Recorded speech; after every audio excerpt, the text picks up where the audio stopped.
प्रणाम। चाहे कितना भी बलशाली योद्धा हो, चाहे कितना भी धनी व्यक्ति हो, मृत्यु से, मरने से हर कोई डरता है। इसके कारण क्या है? हर कोई सालों साल चिरंजीवी बन के जीना चाहते हैं, जबकि वो संभव नहीं है। कोरोना के बारे में उल्टा सीधा मन में विचार चलाते हुए इससे पहले डर रहे थे।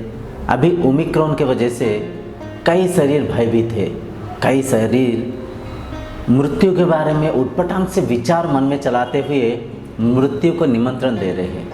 मतलब मन को व्याकुल, मन को चंचल, व्याग्र करते हुए दुखी हो रहे हैं अनजाने में। देखिए, सारा ज्ञान और अज्ञानता के खेल है। सद्ज्ञान से ही आप शांति आनंद के साथ इस जीवन को बिता पाएंगे। ज्ञान के अभाव से ही शरीर व्याकुल व्याग्र होते हुए मन चंचल हो जाता है। आज हम मृत्यु क्या है समझेंगे। मृत्यु किसको हो रहा है? शरीर को या मन को या आत्मा को? सोचिए शांत मन से। कोई हम मिस्टिकल बातें नहीं करेंगे, प्रैक्टिकल, जो कि आंखों के सामने दिखाई दे रहा है, हम सब अनुभव करते भी हैं। हम इन तमाम बातों के बारे में जानते हुए भी अनजान है, क्योंकि सही ज्ञान, सही स्रोत से हमें सही ज्ञान ना मिलने की वजह से हम थोड़ा सा अज्ञानता से चंचल हो रहे हैं। परफेक्टली देखिए, आत्मा को तो कोई देखा ही नहीं, मतलब उसको देख नहीं सकते, उसे महसूस कर सकते, वो सब्जेक्ट है। आत्मा अजर है, अमर है, ऐसे तो आप सुने ही होंगे, चाहे न्यूज़ में हो, चाहे कोई पिक्चर में हो, चाहे कोई स्क्रिप्चर से पढ़े होंगे, आपको भगवद गीता उपनिषद में पढ़े होंगे, आत्मा अजर है, अमर है। तो आत्मा यहाँ पे मरने का कोई मतलब ही नहीं है। और दूसरा क्या है? मन। मन क्या है? ये शरीर और इंद्रियों की सहायता से भौतिक संसार से अनुभव उपभोग किया हुआ अनुभवों की स्मृतियों की संग्रह है। मेमोरीज, एक्सपीरियंस्ड मेमोरीज, वो कहाँ पे? मस्तिष्क रूपी इस ब्रेन रूपी मेमोरी कार्ड में है। तो मन शरीर के साथ जुड़ा हुआ है, मन विचारों से घिरा हुआ है। अभी बच गया शरीर।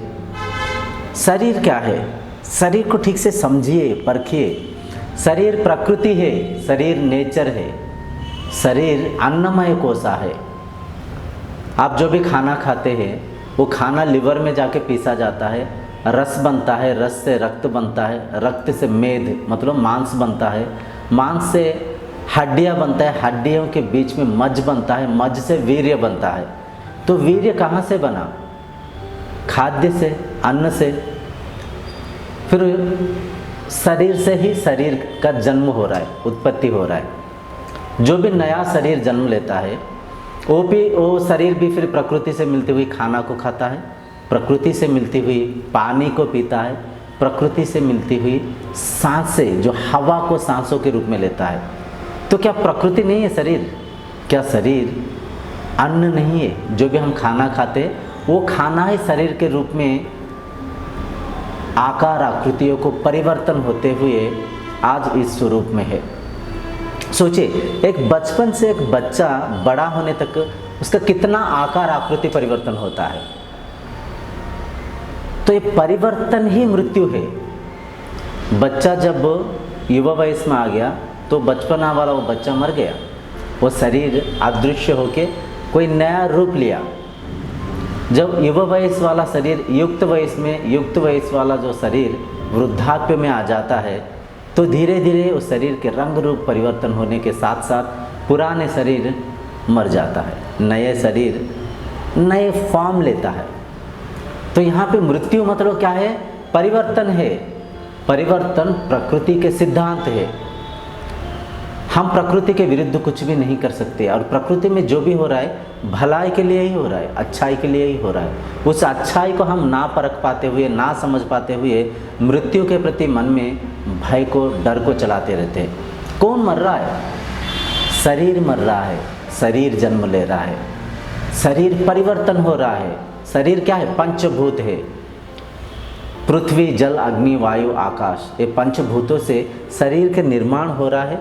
और शरीर फिर मृत्यु को मतलब मृत्यु होकर इस पंचभूतों में फिर विलीन हो रहा है।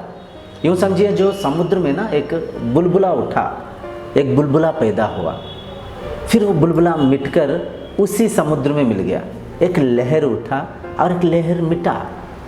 क्या लहर मर गया? क्या लहर पैदा हुआ? पानी एक फॉर्म लिया लहर के रूप में, बुलबुले के रूप में, और पानी ही उस समुद्र में पानी में मिल गया। तो जो पूरा संसार है एक ही ब्रह्म शक्ति, आत्मा शक्ति से परिचालन हो रहा है। वो आप है, आपका स्वरूप आत्मा है। आत्मा रूपी आप इस शरीर को एज ए इंस्ट्रूमेंट यूज़ कर रहे हैं, एज ए इक्विपमेंट यूज़ कर रहे हैं। शरीर पंचभूतों से बन रहा है, शरीर पंचभूत में विलीन हो रहा है। कई लोग ऐसे उल्टा सीधा वीडियोस बनाते हैं मृत्यु के बारे में, मृत्यु के एक्सपीरियंस के बारे में, आत्मा के वजन के बारे में उल्टा सीधा कई सारा गप कहानियाँ चलता है। देखिए, मृत्यु के एक्सपीरियंस को अगर आप एक्सपीरियंस करना चाहते हैं, आप एक्सपीरियंस करते हैं हर दिन। जब शरीर गाढ़ निद्रावस्था में रहता है, सुसुप्ति अवस्था में रहता है, डीप स्लीप में रहता है, वही मृत्यु वाला अवस्था है। मन में कोई विचार नहीं रहता है, विचार रहित स्थिति में मन रहता है। आत्मा अपना स्वरूप में रहता है, मन अपना स्वरूप में रहता है, मन शांत स्थिर स्तब्ध रहता है। मृत्यु मतलब डीप स्लीप है। इसे हर दिन आप एक्सपीरियंस करते हैं। हर दिन ये शरीर जब सो जाता है, संसार खो जाता है। शरीर के जो इंद्रियां काम नहीं करता है, मन धीरे धीरे अंतर्मुखी हो जाता है, मन शांत स्थिर हो जाता है। विचार रहित स्थिति में मन अपना स्वरूप में रहता है। तो गाढ़ निद्रा वाला अवस्था ही मृत्यु वाला अवस्था है, जिसे कि आप एक्सपीरियंस कर चुके हैं। मृत्यु के प्रति मन में डर इसलिए आता है कि हम कई सारा माइंड को प्रोग्रामिंग कर रखे हैं, कई सारा माइंड सेट कर रखे हैं। मृत्यु के समय पता नहीं कितना पीड़ा होगा, पता नहीं कितना दर्द होगा।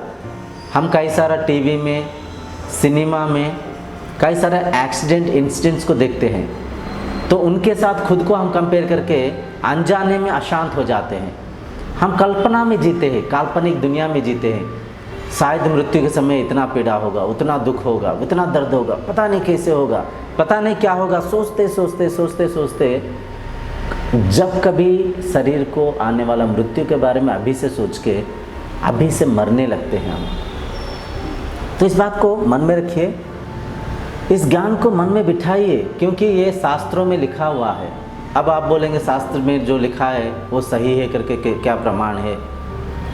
देखिए, प्रैक्टिकली देखिए ना, कौन जन्म ले रहा है, किसका मृत्यु हो रहा है, मृत्यु के बाद में शरीर फिर कहाँ जा रहा है, जलाने के बाद, दफनाने के बाद वो शरीर का अवस्था क्या होता है? क्या पंचभूत में नहीं मिल जाता है? पृथ्वी में पृथ्वी, जल में जल, अग्नि में अग्नि, वायु में वायु, आकाश में आकाश, क्या ये पंचभूतों में नहीं मिलता है?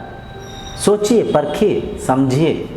ये कोई मिस्टिकल बातें नहीं है, बिलीव बेस्ड नहीं है, ये सच है। हर चीज़ को हम देखते हुए उसे समझ नहीं पाते, उसे परख नहीं पाते, अपने इंटेलेक्ट को, विवेक को उपयोग नहीं कर पाते, इस वजह से डरते हैं। प्रैक्टिकली बात करिए, मृत्यु के बारे में डरते हुए भयभीत होना अच्छा है, या मृत्यु क्या है समझकर शरीर के संरक्षण में अपने समय को बिताना अच्छा है? सोचिए कौन सा अच्छा है। मृत्यु के बारे में सोचते हुए भयभीत मत होइए। शरीर को देखिए, जब भी ना कब आपदा आता है, जब कभी भी कोई असुविधा होता है, जब कभी भी मतलब कोई दुख आता है, वो दुख, वो दर्द, वो सिचुएशन आपको कुछ सिखाता है, कुछ समझाता है। उसे पॉजिटिव वे में लीजिए। इस कोरोना महामारी से कुछ सीखिए। मन के अंदर जो अहंकार, अहंभाव है, उसे त्यागिए। एक वायरस देखिए संसार को आतंक मचा रखा है। तो जो मन में ना अहम भाव है, मैं वो हूँ, फलाना ढिमकाना, जो भी डिजिग्नेशंस को लेके, धन पद बल को लेके आप मन में जो भी आपका गर्व है, उस अहंकार को कम करिए। तो ये शरीर एक इंस्ट्रूमेंट है, आप यूज़ कर रहे हैं संसार के एक्सपीरियंसेस को एक्सपीरियंस करने के लिए। You are the experiencer, you are the द्रष्टा, और आप हर कण में है। ये बातें थोड़ा सा समझने में समय लगता है, थोड़ा सा ज्ञान साधना करना पड़ेगा। स्वयं के बारे में खोज करते हुए खुद को समझेंगे तो मृत्यु के प्रति डर भय सब मिट जाएगा। आप अजर है, आप अमर है। कोई भी मिशन, कोई भी अस्त्र शस्त्र, कोई भी एटॉमिक पावर भी आपके विनाश नहीं कर सकते हैं। आप थे, आप है और आप रहेंगे।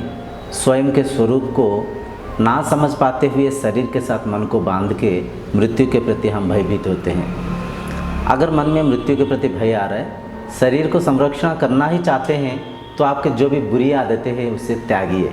वो बुरी आदत चाहे तंबाकू चबाना हो, स्मोकिंग, ड्रिंकिंग हो, काम भावनाएं, कुछ भी हो, उन तमाम बुरे आदतों को त्यागिए, अच्छाई को आचरण करिए।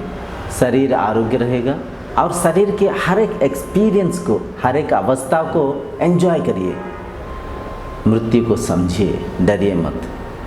अगले कार्यक्रम तक आपसे विदाई मांगते हुए प्रणाम।